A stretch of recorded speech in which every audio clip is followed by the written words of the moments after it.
अंगणवाडीमधल्या 20 लहान मुलांचा जीव वाचवण्यासाठी कांचनबाईंनी थेट मधमाशांना अंगावर घेतलं। मधमाशाच्या या हल्ल्यामध्ये चिमुरड्यांच्या केसालाही धक्का लागल्याने पण कांचनबाईंना त्यांचा जीव गमवावा लागला आहे।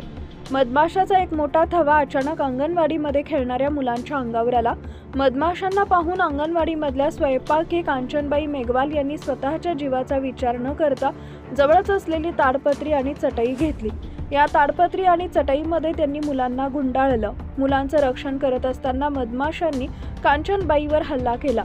शेकडो मधमाशांनी कांचनबाईंना दंश केला, पण शेवटचं मूल सुरक्षित होईपर्यंत कांचनबाई मागे हटल्याने मध्य प्रदेशमधल्या नीमच जिल्ह्यातील मडवडा पंचायतीतल्या अंगणवाडीमध्ये ही घटना घडली आहे।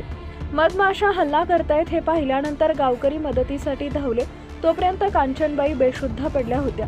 कॉन्स्टेबल कालूनाथ आणि पायलट राजेश राठोड यांनी कांचनबाईंना आरोग्य केंद्रात नेले, पण डॉक्टरांनी त्यांना मृत घोषित केले। कांचनबाईंच्या शरीरावर असंख्य मधमाशांचे डंख होते।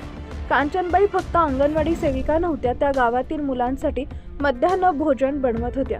जय माता दी स्वयंसहाय्यता गटाच्या अध्यक्ष होत्या आणि त्यांच्या कुटुंबाचा एकमेव आधारस्तंभ होत्या। त्यांचे पती शिवलाल यांना अर्धांगवायू झालाय। त्यांच्या मागे एक मुलगा आणि 2 मुली आहेत। मंगळवारी शवविच्छेदनानंतर जेव्हा त्यांचं पार्थिव रानपूर गावात पोहोचलं, तेव्हा गावकऱ्यांनी कांचनबाईंच्या शौर्याला सलाम केला। कांचनबाईंच्या धाडसाचं शब्दात वर्णन करता येणार नाही, अशी प्रतिक्रिया गावकऱ्यांनी दिली आहे। मधमाशांच्या या हल्ल्यानंतर गावात अजूनही भीती आहे। अंगणवाडी केंद्राजवळील झाडाला एक मोठं मधमाशाचं पोळं लटकलेलं आहे, जिथं गावचा एकमेव हातपंप आहे। आणखी एका हल्ल्याच्या भीतीनं रहिवाशांनी पाणी आणणं बंद केलंय। गावकरी मधमाशाचं पोळं त्वरित हटवण्याची आणि कांचनबाईंच्या शोकाकुल कुटुंबाला आर्थिक मदत देण्याची मागणी करतायत।